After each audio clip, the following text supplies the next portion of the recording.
Investigations of the Roswell Police Department have reverberated across the nation and around the globe. We broke the stories of a driver arrested for speeding on the flip of a coin, a police dog attacking a young suspect, and a 13-year-old boy who was intentionally left in the cold. Getting cold yet? Because I've got heat in this car. To extract a confession, all in Roswell. Tonight, there's more body camera footage with intentionally muted microphones. Sarah Webb knows what it's like to be pulled over by Roswell police for speeding and reckless driving. Turn off the car and pass me the keys, please. 2 officers arrested her on the flip of a coin. A head, R tail. Okay. Step out of the vehicle. Turn around, put your hands behind your back. Roswell police dog biting a passenger who had bailed out of a stolen car and then gave up. Handler literally should have hooked that dog up right there. Right there is where he made his mistake. And everything went downhill from this point forward.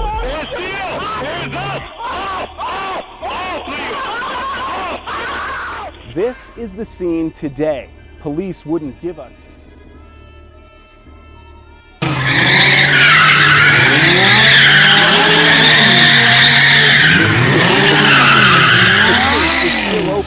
But now we can look back through a window in time to what police say was the critical moment. First, the officer says, "Come here." Play. Come here right now. Fast forward. Then the officer says, "Get down on the ground." Play. Get on the ground. But the officer doesn't say, "Get down on the ground on your stomach with your hands out." So the teen instead decides to sit on this curb behind a bush. Then he puts his hands up. But police say putting his hands up and hands down behind the bush that triggers the dog to deploy not only on his own without a command from his handler, play, but also against the commands of his handler. Fast forward. What follows are 18 commands of off, yet the dog continues to attack.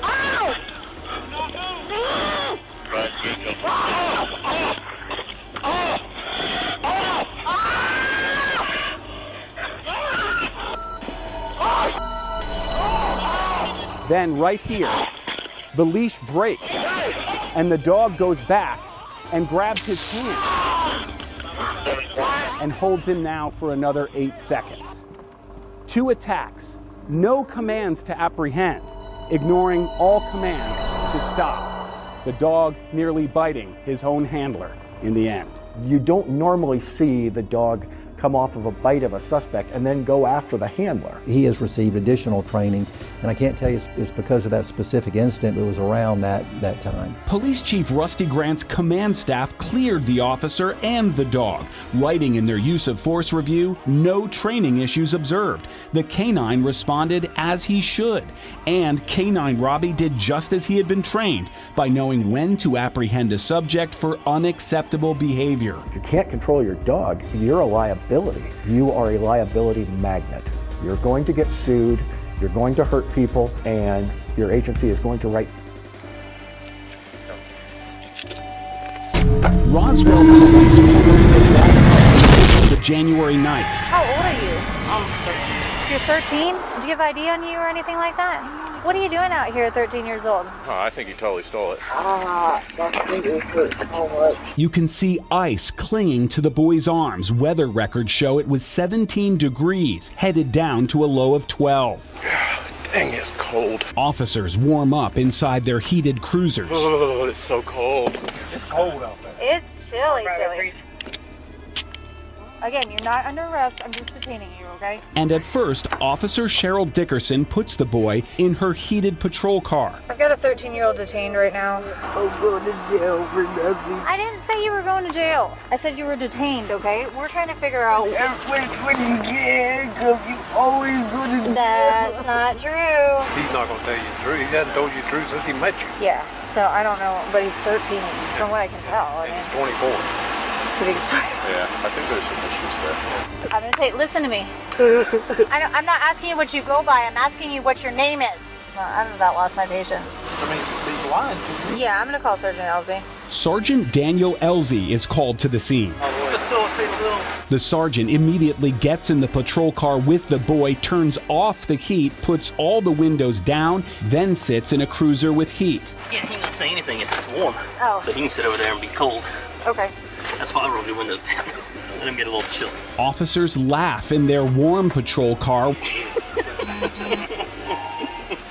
while the 13-year-old boy is left to freeze. Getting cold yet, Ann? You can take it. Cool.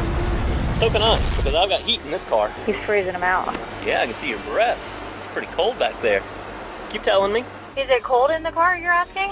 Yeah. Yeah, it's freezing in there. Well, he's got all the windows rolled down and the heat off. You gotta hang tight right here, since you can't remember Mom's phone number.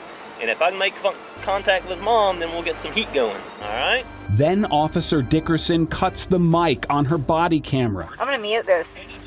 I'm gonna mute this. Sergeant Greg Freisen shows up and takes Sergeant Elsie for a walk. Records show he put a stop to the abuse. Come on out. Put your head. Did we find out where Mom was? Yep.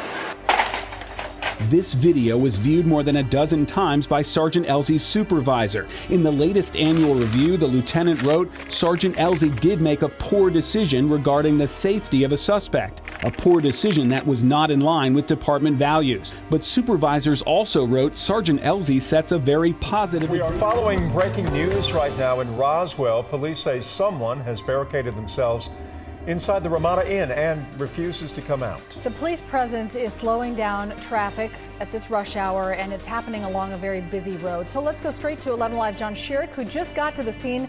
John, what have you learned so far? Well, we are on Mansell Road, just east of Georgia 400 in Roswell. The SWAT team is here from Roswell. Also, rescue crews are here. It's a very active situation. What police are telling us is this. Just after 2 o'clock this afternoon, the management of the Ramada Limited Suites called police saying there's a man in the lobby making a disturbance. They couldn't get him to leave. He was a guest at that hotel.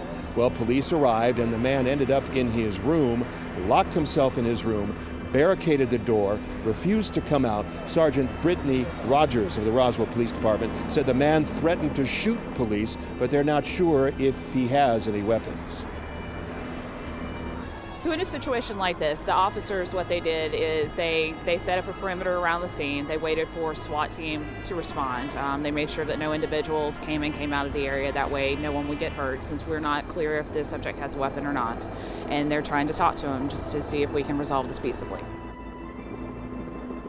And Sergeant Rogers says she's not sure, but she believes the man is by himself in that room. She has no more details about who he is, what his demands might be, what he has been saying to police, why he was upset, why he has locked himself in that room. But they, again, they want to get him out of there safely, uneventfully, peacefully for all involved. Back to you.